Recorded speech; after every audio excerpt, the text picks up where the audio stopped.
Alors, d'abord, ce que vous devez comprendre sur la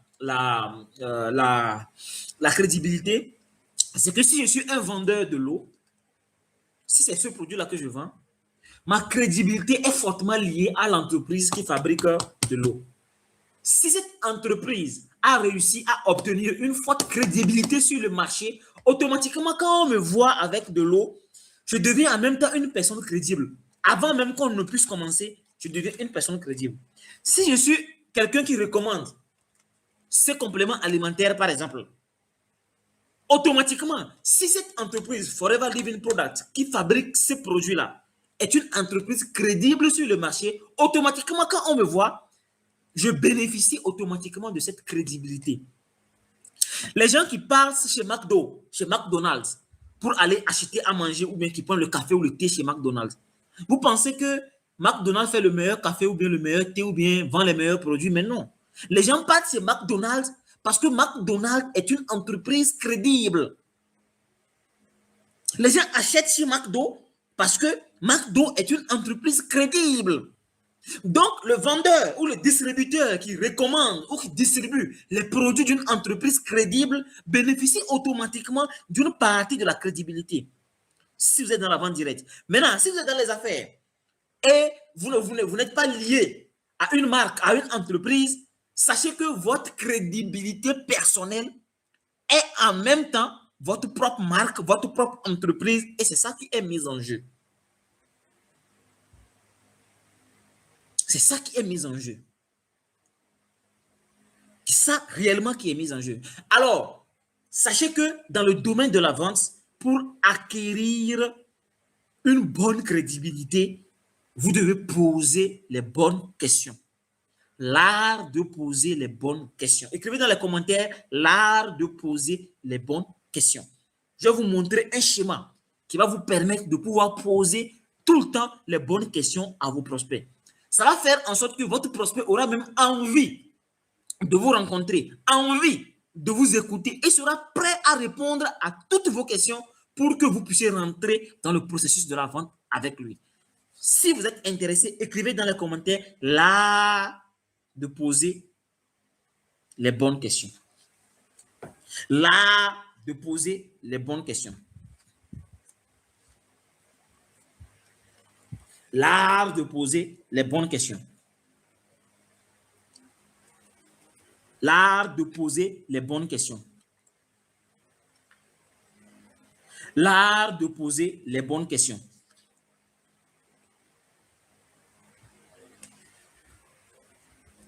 L'art de poser les bonnes questions.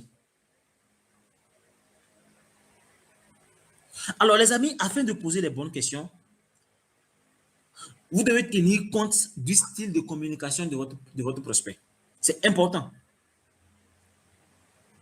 Afin de poser les bonnes questions, vous devez tenir compte du style de communication de votre prospect. Si vous ne tenez pas compte du style de communication de votre prospect ne va pas beaucoup communiquer avec vous. Vous devez aussi tenir compte de la personnalité de votre prospect. Si vous ne tenez pas compte de la personnalité de votre prospect, vous allez voir qu'il y aura un frein dans la communication, dans la réponse ou bien dans l'interaction avec votre prospect. Vous devez tenir compte aussi de la culture. De la culture. Parce que, imagine tu es au Togo, mais tu as une activité au Burkina, tu as une activité à Niamey. À Niamey, par exemple, la population, elle est fortement musulmane. La manière dont eux, ils fonctionnent là-bas, c'est peut-être différent de la manière dont on fonctionne en Europe, en Côte d'Ivoire. Donc, vous devez tenir compte de ça. Imagine, vous lancez une campagne publicitaire et que votre prospect ne vous a pas écrit, vous a laissé un audio, un vocal. Ce qui veut dire peut-être qu'il est plus à l'aise dans les vocaux que dans les écrits. Donc, si tu le laisses un message vocal, il va plus te répondre. Moi, il y a des prospects, des fois, ils te contactent en même temps en lançant un appel vidéo. Si tu coupes l'appel vidéo et que tu réappelles, tout simplement, ou tu laisses un message, il ne va pas te répondre parce que tu as perdu ta crédibilité. Lui, il veut te voir en direct. Il veut te voir en direct. Donc, ce sont des petits trucs qui font que dès le début, le projet dit que peut-être celui qui est derrière l'écran, c'est un arnaqueur. C'est un arnaqueur.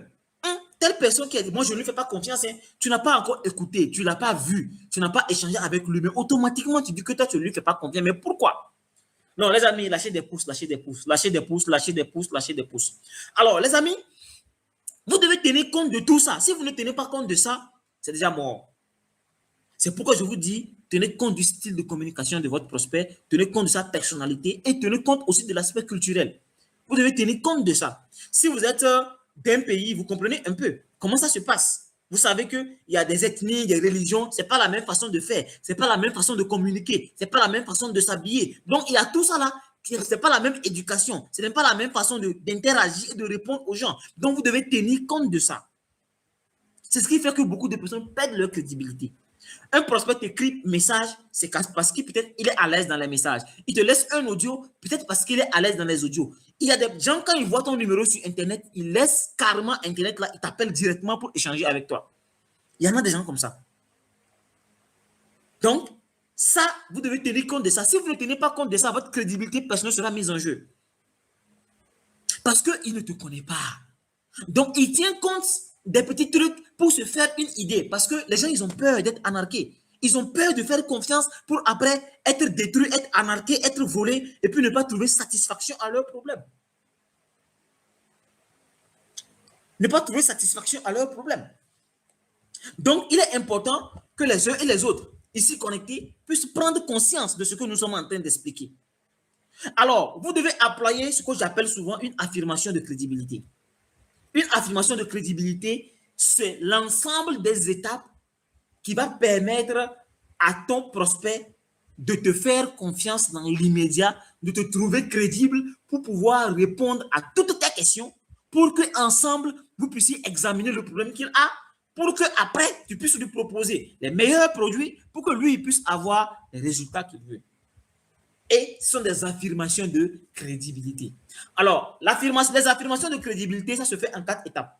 C'est une affirmation qui permet de lancer la discussion, qui permet de prendre un rendez-vous, qui permet de poser plusieurs autres questions à ton prospect pour qu'ensemble, vous puissiez trouver le problème qu'il a. Mais vous devez comprendre aussi qu'en réalité, la vente, c'est une autre forme de leadership. Pourquoi est-ce que la vente est une autre forme de leadership? Quand on dit le leadership, c'est quoi? Le leader détermine une destination. Le leader détermine une destination. Quand il détermine une destination, il met une stratégie en place pour pouvoir atteindre la destination. Maintenant, il va trouver des gens, influencer sur des gens pour qu'ensemble, ils puissent poser des actions pour se retrouver à la destination finale. C'est la même chose que le vendeur fait. Le vendeur, qu'est-ce qu'il fait? Quand il y a un prospect en face de lui, il détecte ensemble une solution à un problème. Ensemble, on détecte une solution à un problème. Toi, le vendeur, tu as une stratégie pour que l'acheteur puisse te suivre et aller à la destination qui est la solution que vous avez choisie ensemble. Mais ensemble, avec lui, tu dois influencer. Tu dois influencer ton prospect pour que vous puissiez définir les actions à suivre pour se retrouver à la solution finale. Donc, le leadership et la vente, c'est presque la même chose. La vente, c'est une autre forme du leadership. La vente, c'est une autre forme de leadership. Vous voyez? Donc, c'est pourquoi, pour aller à cette destination, pour amorcer le chemin, vous devez faire des affirmations de crédibilité pour vous rendre crédible aux yeux du prospect. Première étape, vous êtes une personne de confiance. Vous connaissez les facteurs pour que votre prospect puisse vous faire confiance. D'accord. Mais est-ce que vous êtes quelqu'un de crédible? Très tôt, si vous n'êtes pas quelqu'un de crédible, vous n'aurez pas la chance d'échanger avec votre prospect jusqu'au bout.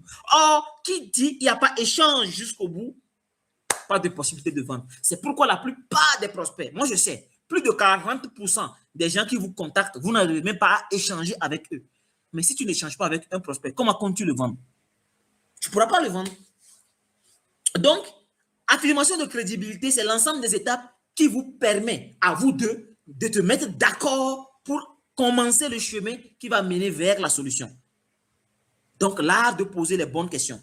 Donc, quels sont les éléments qui constituent les affirmations de crédibilité? Numéro un, vous devez énoncer les bénéfices généraux de ce que vous faites.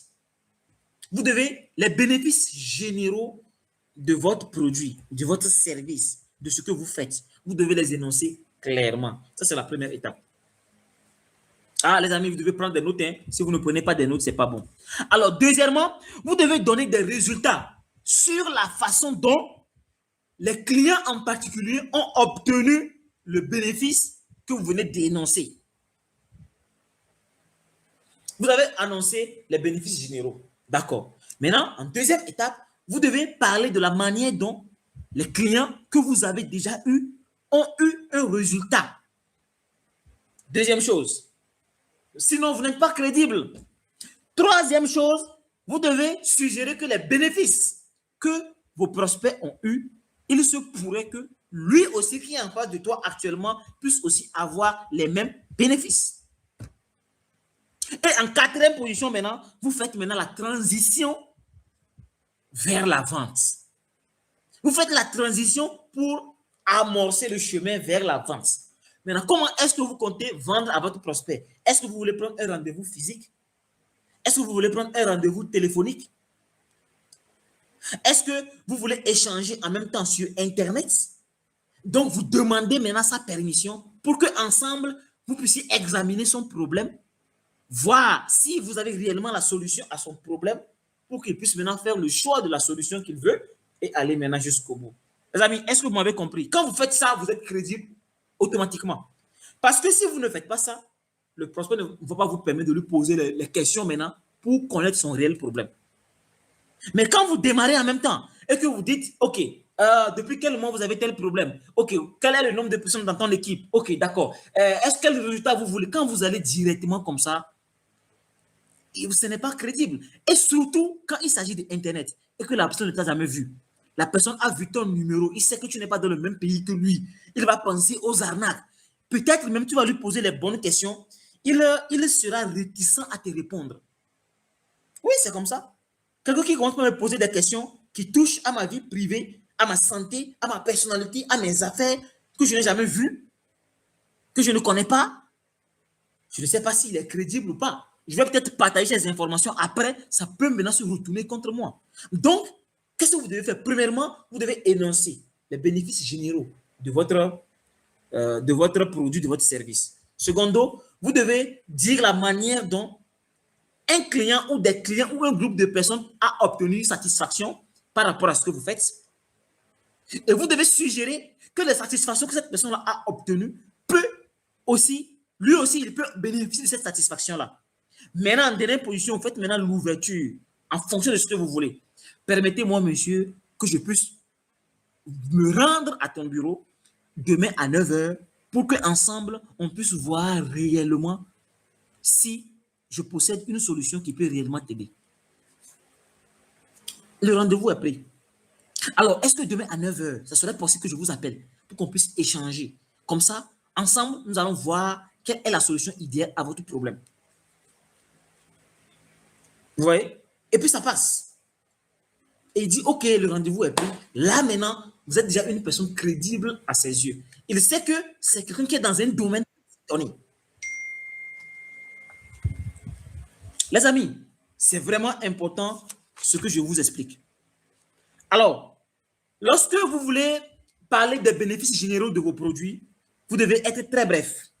Vous devez être exact, vous devez être spécifique, vous devez être précis. Et vous devez utiliser le nom de votre prospect si vous connaissez son nom. Alors, je vais vous donner un exemple très simple.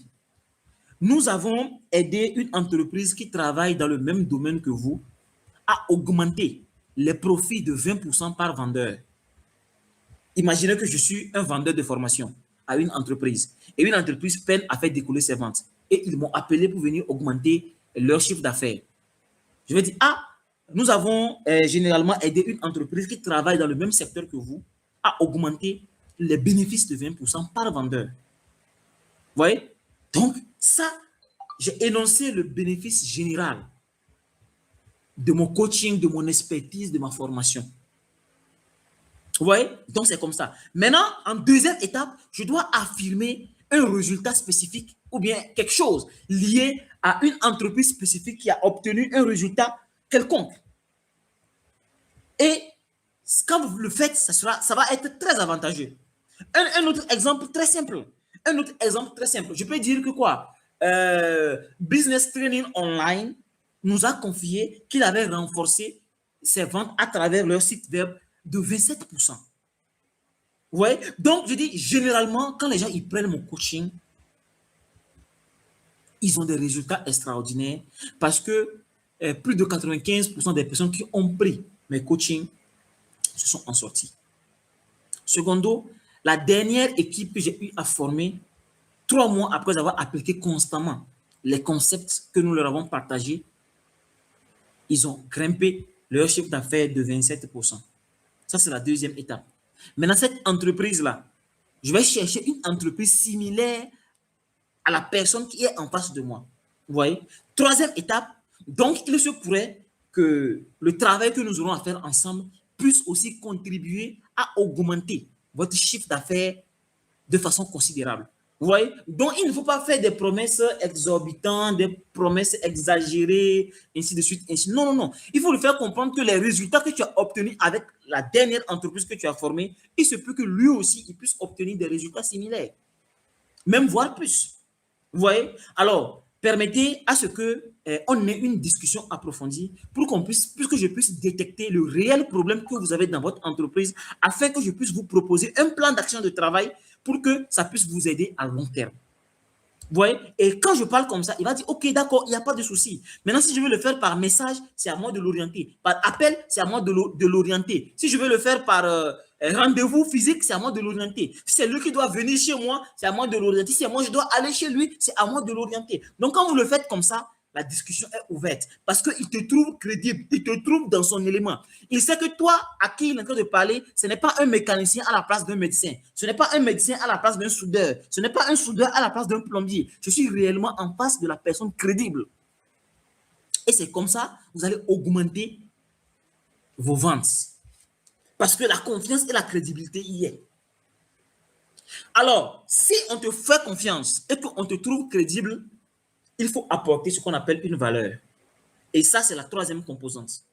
La troisième composante qui fait exploser vos ventes, c'est la valeur. La valeur. Les amis, mettez dans les commentaires la valeur. La valeur. La valeur.